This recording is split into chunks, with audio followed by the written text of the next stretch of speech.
I feel strongly that there's a huge difference between promoting something Yes. and sharing a lived experience. Yes. I wish there was a tablet or injection Yeah. that we can give to people to understand that they did not get there in one day. Yeah. When we want to lose weight, we have such a high negative psychological connotation around it that we want it gone immediately. Yeah.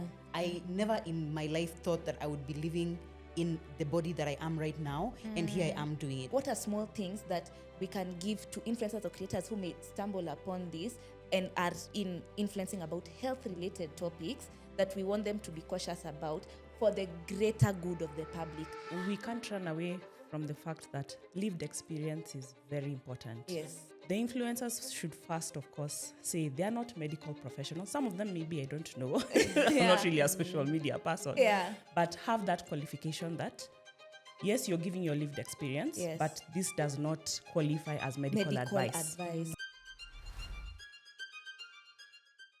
Welcome to Inside the Capsule, where we will be taking you beyond the label, beyond the prescription, and into the facts shaping your health for the curious mind who wants real answers and the confidence to take charge of their health.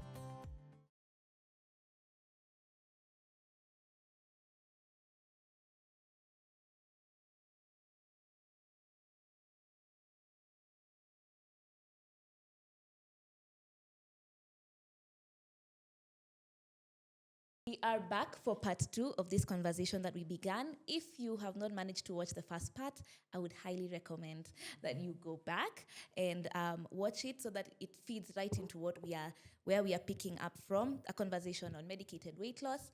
We are the same on set. And I just want us to pick up from exactly where we left off in part 1. Murugi, you had left us off and at basically the place where, yes, we are speaking about side effects, the safety profile of these drugs. And from a pharmacist perspective, we are very geared towards thinking about the safety of the patient. But access is something that we can't not speak about at this point. Everywhere you have a pesky Instagram advert on your phone, following you, haunting you. The minute you Google something, the algorithm is trained to push these clinics. We are having these drugs sold even in WhatsApp groups. There's a TikTok I saw, just allow me to. This lady is selling from like a gunia. I don't know where she has shipped from, like maybe Turkey. God. She's about to have a heart attack. Like she's literally like a gunia. She has this gunia and she's removes the injectable, the pen, and she starts demonstrating for you. In fact, I'll show you after this. On TikTok at 12,000. So, and with these things, that she has her target market. There are people who are fat who want to lose weight. Persons living with obesity, Pillowers. We have Pillowers who may not afford, because we had touched on affordability, and now we are looking at access. Let me start with you, because I remember you were about to hop on into that conversation. Why are we having a prescription-only medicine being accessed even in derma spas? Yes. Yeah. I think one of the things I want to say is that I wish there was a tablet or injection that we can give to people to understand that they did not get there in one day. Yeah. It's like we have, when we want to lose weight, we have such a high negative psychological connotation around it that we want it gone immediately. Yeah. And by the way, it's not possible. We already said 4 to 5 kgs per month. At most. Max. Yeah. Max. So let's first start on that basis. That if they self-doom around why you're a person living with obesity, you did not get there in one day. Even if you feel it was your fault, now let us say we are here. Let us see how to make things better. Right. Yeah. Because this rushing into I must lose now, I must look a certain way now, is where the problem is in terms of access. Because that's where now people are feeling like they need to take risks around this whole I need to lose weight. And contrary, but then I like now I can answer about the myth. But it is a myth that this injection works immediately. Yeah. It is a myth. It is a big myth. Yeah. it is a myth that it works in isolation. You still have to exercise. Eat right. You still have to eat right. You still have to do all these other lifestyle modification things that allow you to now allow this medication to work in the right way. But that said, from an access perspective, I think we are not law enforcers. The reason why we're having this conversation is because we want the public. Yeah. We're really passionate about public safety when it comes to medication use. Yes. We have gone to school to understand why medicines need to be used a certain way, and they need to be accessed in a certain way. And when you have unregulated areas selling, it means there's something wrong. That should be your first red flag. That when you see prescription medicine being sold outside of the required environment, because a spa is not a hospital, it's not a healthcare facility, it has not been checked or regulated to offer any medicine, that is a red flag. Anyone selling from their house in a gunia, first of all, we don't know what that is. We don't even know. You could be putting anything into your body in the name of that you want to lose weight. That is the highest level of, I don't even want to call it self-hate, but it is. It is because you don't know what you're putting into your body. Yeah, and it could work on or not work against you, you know. Could kill you. It could kill you, yeah. We just need to get to a point where we are getting the medicines from the right place, which is Yes. a pharmacy. Because the Pharmacy and Poisons Board, every hospital has a pharmacy. And by the way, that pharmacy also has a license from the Pharmacy and Poisons Board. Yes. So any facility that is not licensed is an illegal outlet to get you that medication. How do they know that they are licensed or not, those facilities? Yes. Are you talking about pharmacies within hospitals or just any pharmacy? Any pharmacy. Okay. Any pharmacy that you see, anything written pharmacy, chemist, duka la dawa, Whatever. those ones. Whatever interpretation you know, Yes. it must have a license. Okay. Yes? Now, this medication is not medication that you just go and pick from just anyone. You have to be assessed to access that use. Because there's a reason why we have medicines categorized in different ways. That's why you have over-the-counter medications, and even some of them have a larger safety profile. That's why you find them in the supermarket. Yeah. Then you have what we call pharmacy-only medications that now, yes, you can access them in a pharmacy, but they don't, the outward effect of it is not too bad. Okay. And then now you have prescription-only medication, or what in other countries would call their prescription only, but also pharmacist-only medications. And that access is limited because of the safety profile of that medication. Okay. And that's where now the GLP-1s are. And even within that category, there are even some which are more dangerous than others because we have what you call things we call therapeutic index. Aki, we said we're not going to be... We're not doing jargon. Technical. We are going to start sweating on stage. My eyes keep going like this.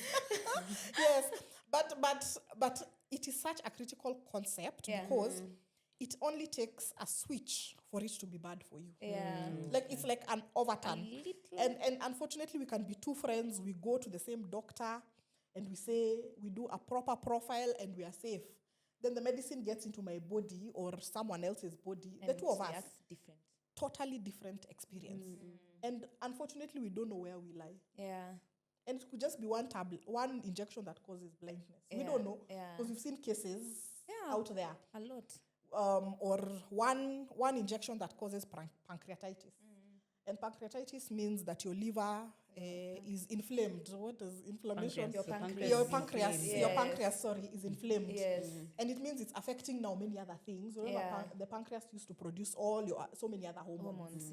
Yes. So it is as easy as just a switch of messing something. So anywhere that does not have a license. And a license by there is written Pharmacy and Poisons Board. There is a paper. And then also in the Pharmacy and Poisons Board website, whether you can check. They have a whole list of all the registered pharmacies. Right. And that's easier. and the Pharmaceutical Society of Kenya is going to go a step further in the future. Yeah. Like we're actually working on it. Yes. Where we are going to list now licensed pharmacies with pharmacists on our website. So that now you are aware. Yeah. Like if that pharmacy is not on our website, it probably does not have a pharmacist. Right. Yes. That would be So that good. now helpful. takes us to that now next level of safety. Yeah. Yes. True. I think especially the last thing you've said, you can check so that especially for this product, it's a product you're using like all the time. Yeah, frequently. That's the word. So you can choose one practitioner, stick to it because you know that's a valid. And place. even more importantly, it is illegal to sell medication without a license.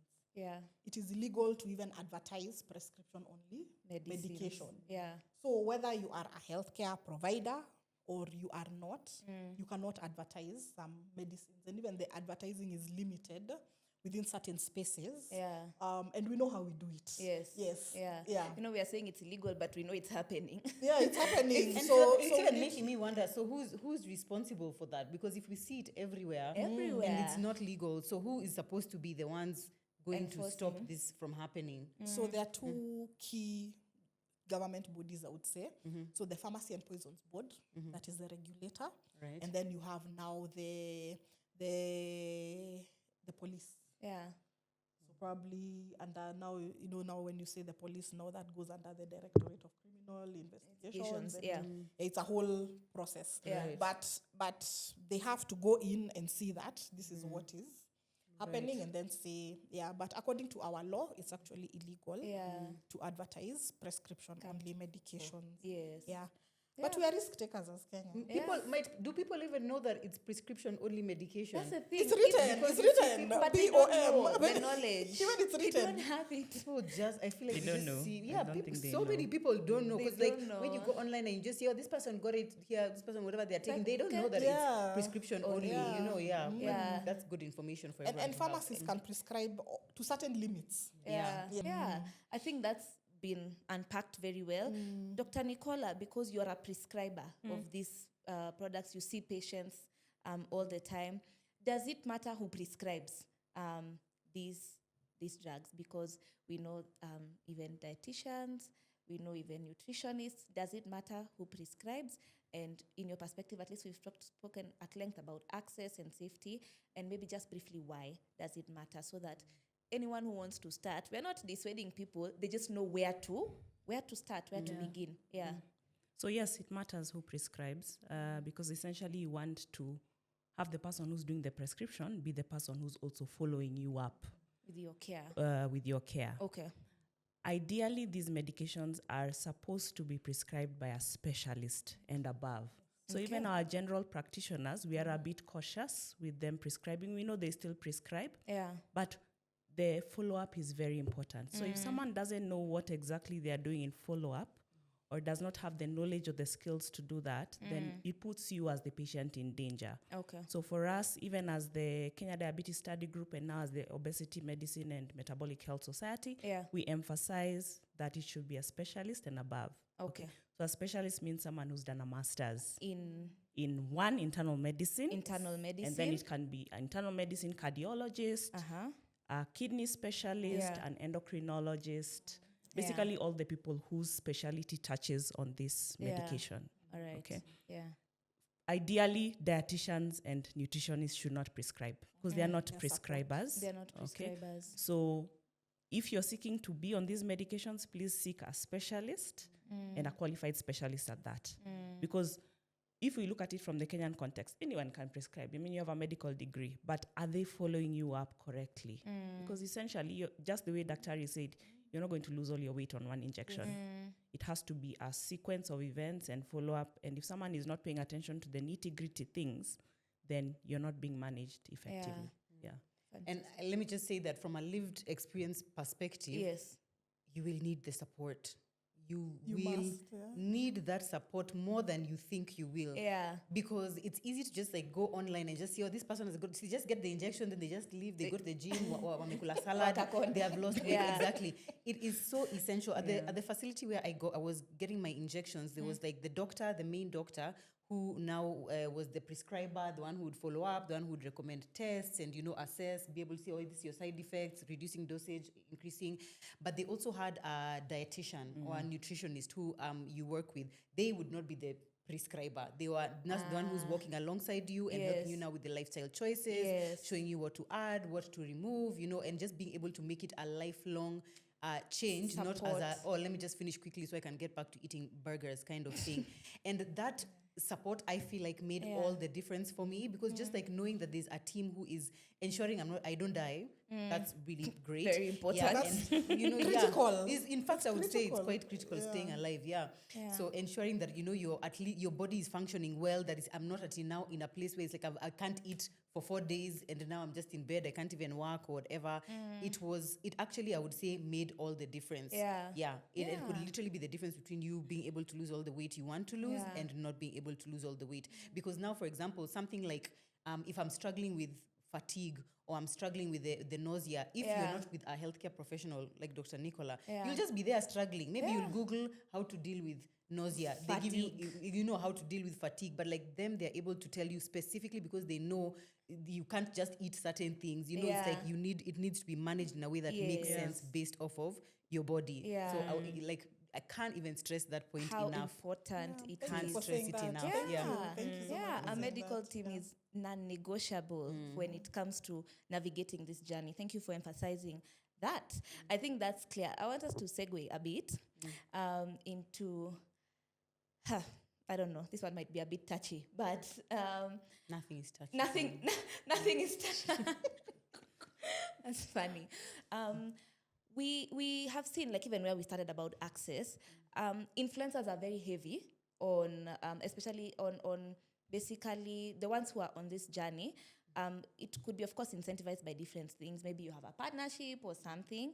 But I want us to just discuss that a bit so that we see where is the sweet spot so that we can promote safe use of these products.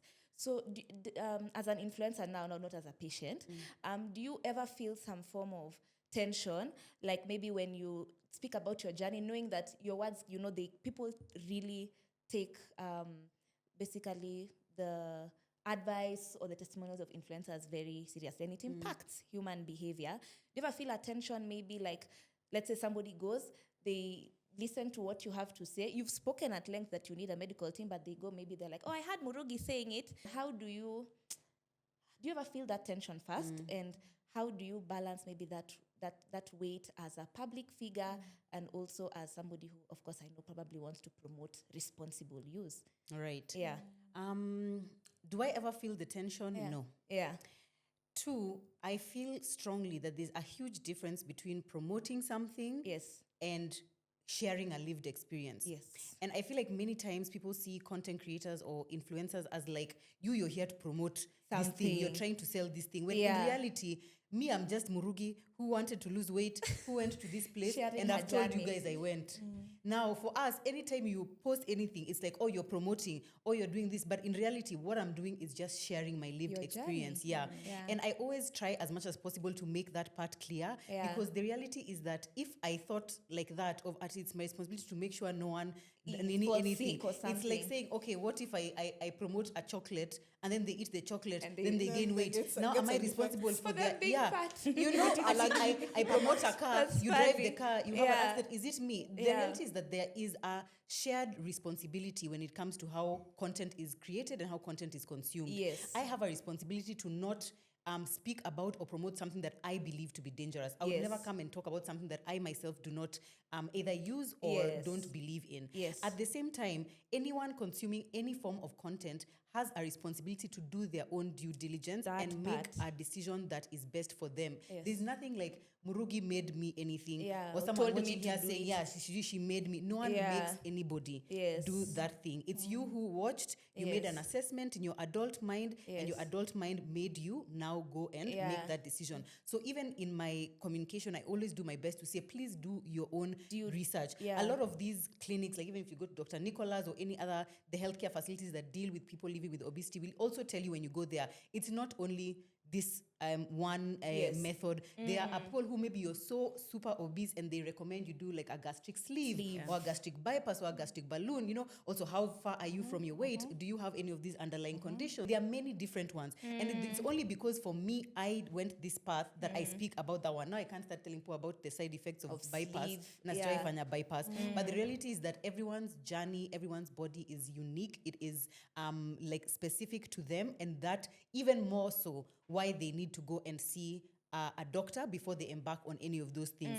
I mean, when I first started my content, I used to fall into that trap of like, you made me go to this shop and now I got a top, the top didn't fit me. Now are you going to whatever? I used to even think, oh my God, ama niwa reimburse. Ama niwa tumia. Yeah, because now you would feel so bad. But I realized I actually, that is not my responsibility. And I simply cannot. Can you imagine 500,000 people? Now, if I start thinking, okay, what is best for this one? What is best for this one? I simply can't.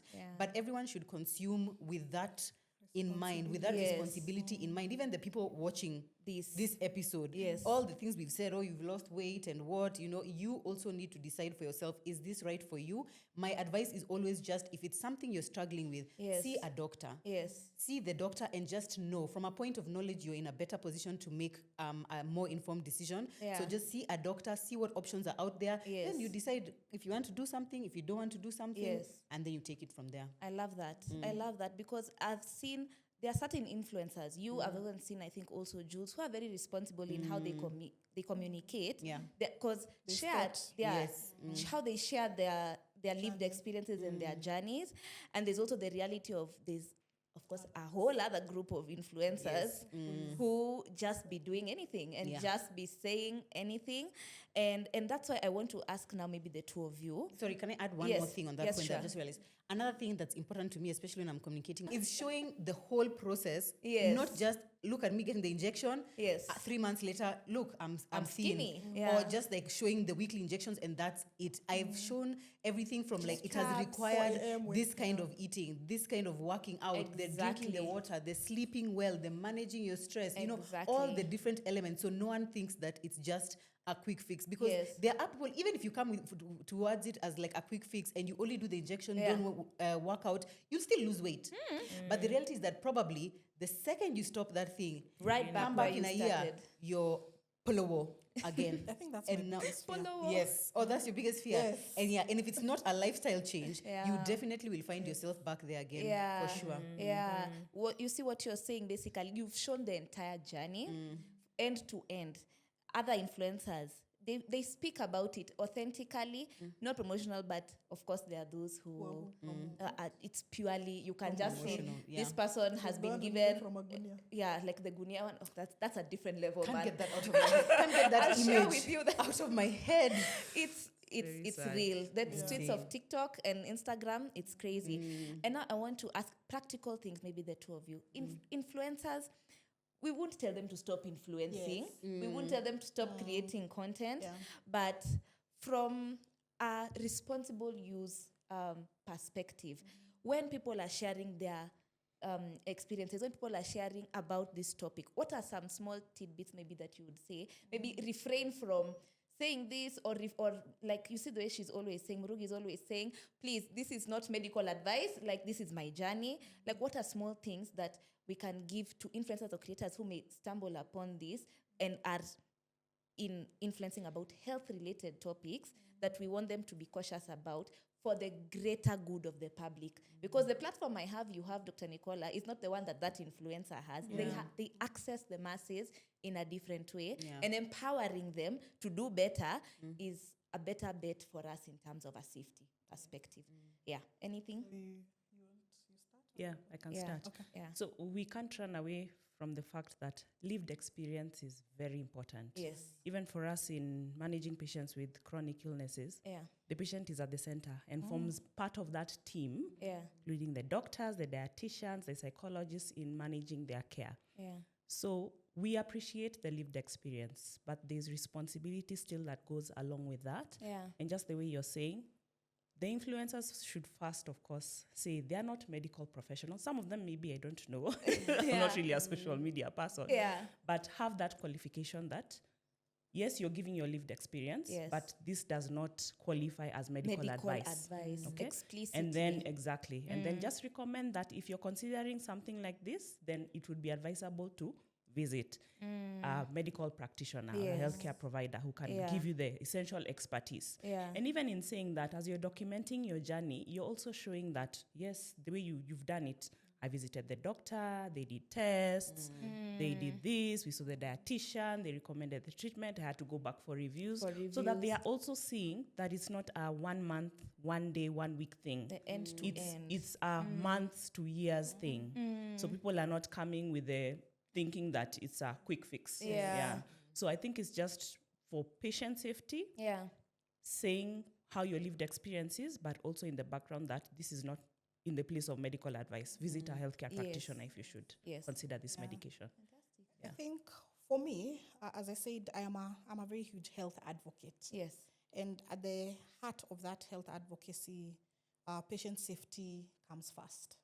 And that's why we are here. That's why we started the Inside the Capsule. Podcast, That's yeah. because we saw the dangers of when people with huge followers and people with in areas of influence, if they don't give the right information, some people don't have, even if they make the disclaimer, some people will still believe Nataka, I want like that one. Exactly like that. I really, I Yeah. want like, and I think one of the things that is very key for me at this point is how do we even look at, not even regulation differently. Like I know Australia, China is now talking about, if you're talking about healthcare things, you need to be a healthcare practitioner. You need to have the authority to speak because they said seeing the dangers of what it's doing to their populations.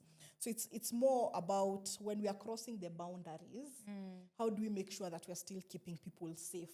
Yeah. And we are and my biggest prayer is that these conversations, even by the authority of pharmacists, like Pharmaceutical Society of Kenya, yes. will encourage people to believe or question a bit more when they see someone just selling for the sake of making money, talking about it for the sake of making money. Because weight loss is actually a catchy issue. It's a problem. It's a problem for very many people, and people would want a quick fix. Yeah. So it's very attractive. Yeah. It's a very attractive thing. Yeah. But also now that boundary of safety is what we have to emphasize. Yeah.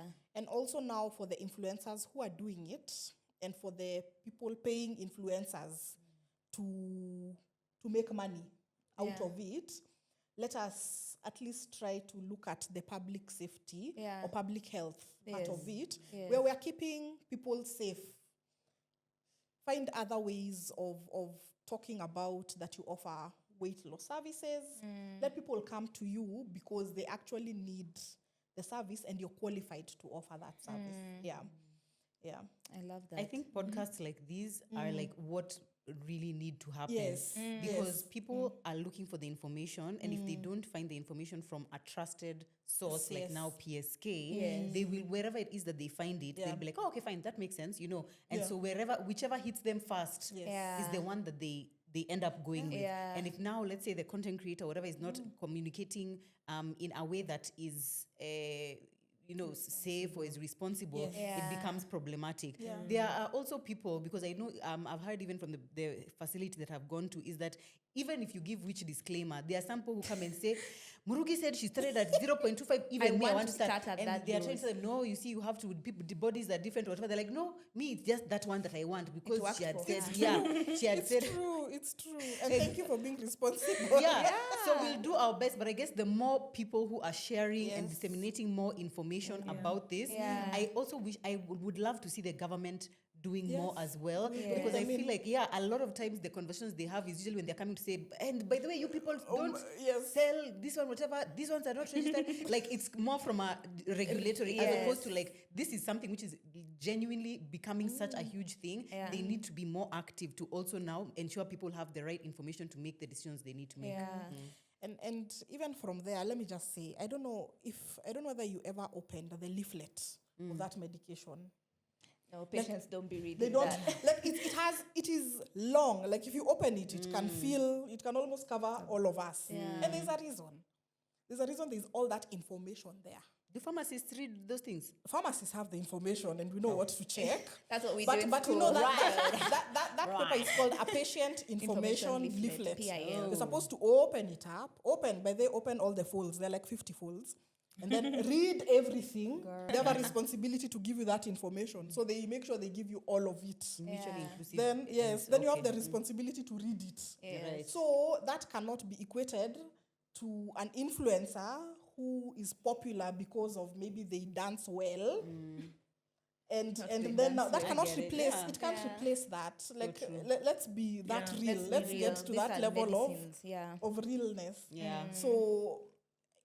So let's not compare. Let's get to that level where we don't compare that safety to that element. And we'll still love you for dancing well, and we'll still continue. It's true. And we'll still follow you, and you're still influencing us. Yes. Just But the bounds of now, health. msemo kweli is where the rubber meets the road. Yeah. Fantastic. Wow. I think this has been such an insightful conversation across the board. I think even me as the host, I'm learning. I have learned so much. Have you? So much. Everyone is learning. I think it's been robust, and I hope you're able to take away whatever it is that is for you from this conversation. If you're somebody who is considering the journey, if you're somebody who is maybe an influencer and you feel like we've stepped on your toes, we come in love and peace. We come in love and peace. We don't A lot of love. This is a safe space. It's just these are very sensitive matters, and like you said, like Murugi said, we need to create spaces where we provide credible, verifiable information so that you're empowered to take charge of your health. Absolutely. As we close, just a quick parting shot from each of you. What is just one thing? I know we've said a lot from part 1 to part 2. Just one thing you want anybody maybe who is considering medicated weight loss to remember. It can just be a brief thing, then we can call it an episode. Yes. Daktari. I think I've said it so many times. Weight management is lifelong, so have that mindset. Yes. And seek a healthcare practitioner's expertise when you're coming for weight management. Perfect. Thank you, Murugi. My parting shot to anyone watching this who has struggled with their weight for a long time is you can lose the weight.